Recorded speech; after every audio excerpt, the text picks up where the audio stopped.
Bagaimana caranya agar kita bisa mengenali ciri-ciri jin nasab di dalam tubuh kita? Ciri-ciri jin nasab di dalam tubuh kita berawal dari mimpi, dia langsung bisa mengobati. Dia langsung bisa mengobatin.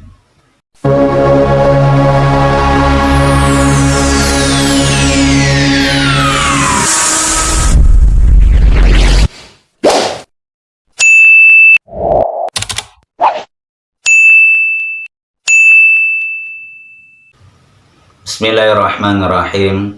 Assalamualaikum warahmatullahi wabarakatuh. Alhamdulillah, wassalatu wassalamu ala rasulillah wa ala alihi wa sahbihi wa mawalah. Rabbi syrah li sadri wa yassir li amri wa hlul uqdatan min lisani yafqahu qawli amma ba'da. Bersyukur kepada Allah atas semua nikmat yang telah dikaruniakan kepada kita.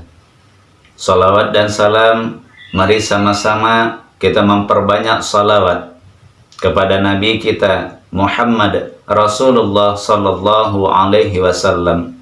Mudah-mudahan di hari kiamat kelak kita berhak mendapatkan syafaat dari beliau. Amin, amin, ya Rabbal Alamin. Teman-teman Ruksyasi, Ruqyah Syar'iyah Simalungun yang dirahmati Allah. Berbicara tentang jin nasab atau yang disebut dengan jin keturunan, banyak hal-hal yang tidak kita fahami sehingga kita tidak menyadari bahwa kita telah diincar oleh jin nasab dan ternyata kita telah terindikasi adanya jin nasab di dalam tubuh kita. Teman-teman yang dirahmati Allah, bagaimana caranya agar kita bisa mengenali ciri-ciri jin nasab di dalam tubuh kita? Maka di sini kita perlu mengetahui tentang hal-hal yang menjadi tanda-tanda atau ciri-ciri bahwa seseorang itu terindikasi adanya jin nasab atau jin keturunan.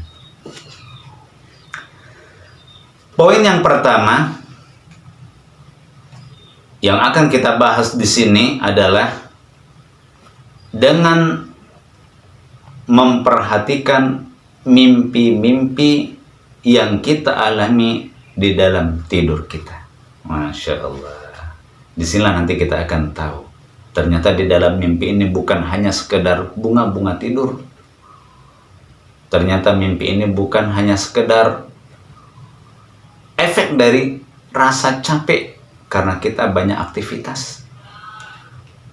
Ternyata bukan karena dari keinginan-keinginan yang selama ini terpendam. Ternyata dari sisi yang lain ada loh ulah syaitan, ulah jin yang dulunya pernah terikat perjanjian oleh para leluhur kita. Sehingga ketika kita sebagai anak atau cucu keturunannya mengalami mimpi, ternyata di dalam mimpi ini jin atau syaitan yang menjadi jin nasab ini menjadi satu pertanda kalau ia ada di dalam tubuh kita. Teman-teman yang dirahmati Allah, berikut kita uraikan tentang ciri-ciri jin nasab, jin keturunan melalui mimpi seseorang ketika ia dalam keadaan tidur. Yang pertama, mimpi bertemu dengan orang-orang yang sudah meninggal dunia. Siapa saja mereka? Siapa saja? Apakah kakek kita? Apakah ayah kita? Apakah ibu kita? Atau nenek kita? Maka ketika seseorang itu sering mimpi bertemu orang yang sudah meninggal dunia, maka ini menjadi salah satu ciri, ini menjadi salah satu tanda bahwa seseorang terindikasi adanya jin nasab atau jin keturunan.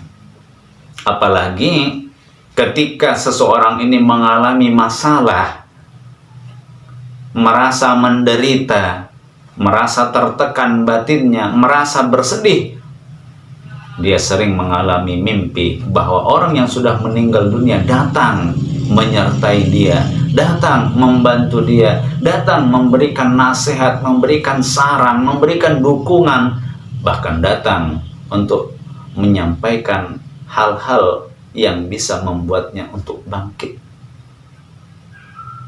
atau menyampaikan hal-hal yang membuatnya semakin terpuruk. Ini yang pertama. Yang selanjutnya, mimpi bertemu atau berteman, bahkan dilindungi atau ditolong oleh binatang buas atau binatang berbisa. Binatang buas, seperti banyaknya kasus yang kita temukan, itu adalah harimau. Jadi di dalam mimpi kita berteman dengan harimau. Kita sering bertemu dengan harimau, walaupun harimau itu kita lihat dari kejauhan, tapi dia tidak mau mendekati kita. Atau pada saat kita bermimpi, kita mengalami satu bahaya, kita mimpi bertengkar, kita mimpi dibunuh, maka harimau ini datang untuk menolong kita. Ular pun demikian, ular ini datang untuk menolong kita. Ini yang kedua. Yang selanjutnya, mendapat benda-benda pusaka, jimat-jimat, atau yang lain, seperti kayu, seperti ranting, seperti benang, seperti kain, yang dijadikan sebagai jimat di dalam kehidupan.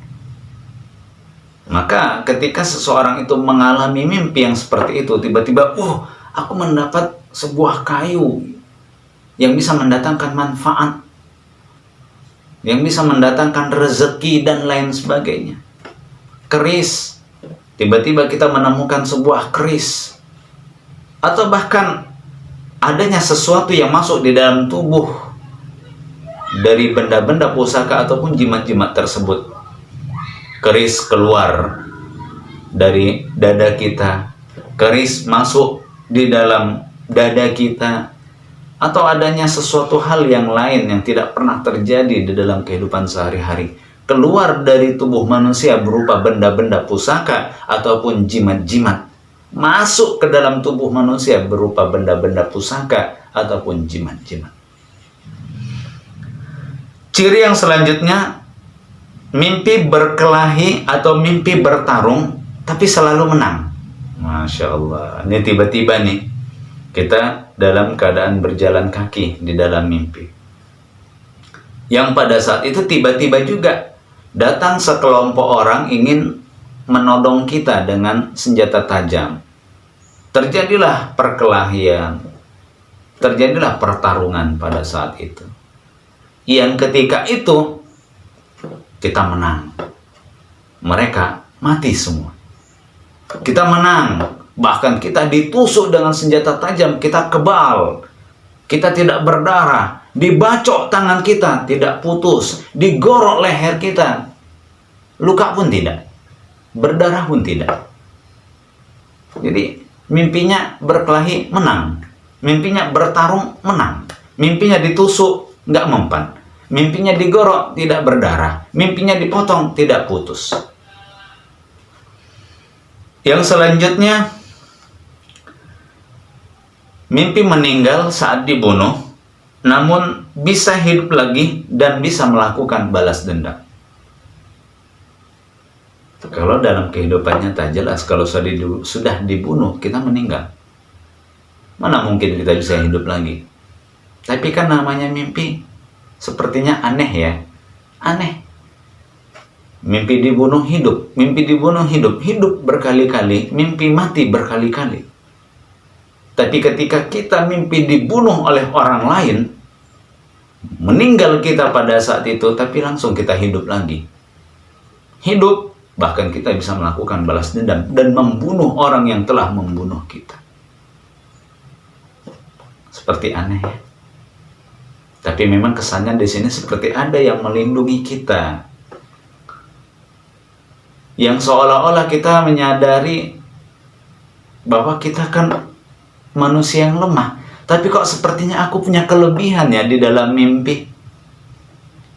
Ternyata yang kesannya seperti ada kelebihan yang dialami di dalam mimpi, itu ternyata adalah sihir dari syaitan yang berusaha untuk melemahkan iman manusia, yang berusaha membuat manusia itu takabur, sombong, bahkan merasa paling kuat pada saat itu. Yang tanpa kita sadari itu semua adalah ulah dan perbuatan dari jin ataupun syaitan, yang ternyata jin ini adalah jin keturunan. Syaitan ini yang dulu pernah terikat perjanjiannya dengan para leluhur kita di masa dahulu. Mengalami mimpi yang sering menjadi kenyataan. Jadi di dalam mimpi kita lagi mengendarai kendaraan, jatuh. Ternyata besoknya kita benar mengendarai kendaraan, terpleset, jatuh. Kok pas ya kayak yang ada di dalam mimpiku. Kita mimpi memantikkan korek api, tiba-tiba rumah kita terbakar. Ternyata pada saat kita ingin membakar sampah di pagi harinya, ternyata malah tangan kita yang terbakar. Jadi semua mimpi yang terjadi di dalam tidur itu bisa menjadi kenyataan di dalam kehidupan nyata. Apapun itu. Mimpi anak kita jatuh, ternyata besoknya betul anak kita jatuh. Mimpi kalau usaha kita hancur, ternyata betul jangka seminggunya atau 7 hari ke depan, wah, hancur usaha kita. Tumpur, rugi, tidak mendapatkan untung, bahkan pekerja kita, karyawan kita lari atau membawa uang sebanyak-banyaknya.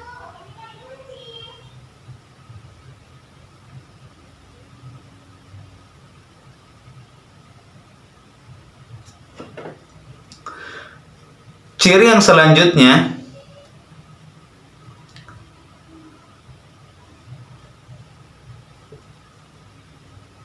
di dalam tidur kita sering mengalami mimpi-mimpi di mana mimpi itu kita selalu bertemu dengan orang lain.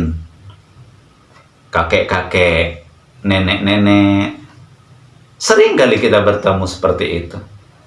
Yang tanpa kita sadari, ternyata ini adalah merupakan salah satu indikator seseorang itu terindikasi adanya jin nasab atau jin keturunan. Sering mimpi kuntilanak, sering mimpi pocong, diikuti kuntilanak, diikuti pocong, ditolong kuntilanak, ditolong oleh pocong, ditolong oleh kakek-kakek, ditolong oleh nenek-nenek. Bahkan di dalam mimpi itu terkadang kamu mau bisa mendapatkan rezeki, katanya. Angkat tangan kanan kamu. Begitu diangkat tangan kanan, kamu besok bisa menolong orang lain. Hilang orang tersebut. Kita terbangun, gak sadar. Apa ya di dalam mimpi itu? Ternyata pada saat kita mendengar ada tetangga kita yang sakit, oh, aku tahu ini obatnya. Tiba-tiba dari tangan kanannya ini seperti ingin mengolah obat-obatan, seperti ingin mengambil tanaman-tanaman yang bisa dijadikan sebagai obat. Jadi berawal dari mimpi, dia langsung bisa mengobatin. Berawal dari mimpi, dia langsung bisa memijat atau mengusuk orang lain. Berawal dari mimpi, dia bisa menangani anak-anak bayi atau wanita-wanita yang ingin melahirkan. Berawal dari mimpi. Padahal sebelumnya dia tidak pernah belajar tentang ilmu pengobatan. Dia bukan seorang perawat, dia bukan seorang bidan, dia bukan seorang dokter. Tapi pada saat itu mendadak dia bisa mengobatin. Dia tidak pernah belajar mengenai syaraf, pada tubuh manusia. Dia tidak pernah belajar tentang anatomi tubuh, tapi dia bisa memijat mana syarafnya ya untuk sakit kepala, mana syarafnya ya untuk sakit perut, mana yang harus dipijat untuk penyakit ini, mana yang harus dipijat untuk penyakit itu. Mendadak dia jadi tukang pijat. Dia tidak pernah belajar dan dia tidak pernah memiliki ilmu tentang anak, bayi, tentang ibu melahirkan, tapi dia langsung berawal dari mimpi. Dia bisa menangani kasus-kasus wanita yang ingin melahirkan. Maka mimpi-mimpi yang seperti ini adalah merupakan indikator-indikator bahwa jin nasab ada di dalam tubuh kita. Barakallahu fiikum, mudah-mudahan bermanfaat bagi kita semua dan kita bisa mengetahui tentang mimpi-mimpi yang menjadi ciri-ciri jin nasab atau jin keturunan di dalam tubuh kita. Waspada dan berhati-hatilah bahwa jin ataupun syaitan ketika berusaha untuk turut campur atau ikut serta dalam setiap urusan manusia, ini bisa membuat keadaan manusia semakin buruk, bahkan akidah dan imannya akan tergadaikan. Mudah-mudahan bermanfaat bagi kita semua. Billahi taufiq wal hidayah. Wassalamualaikum warahmatullahi wabarakatuh.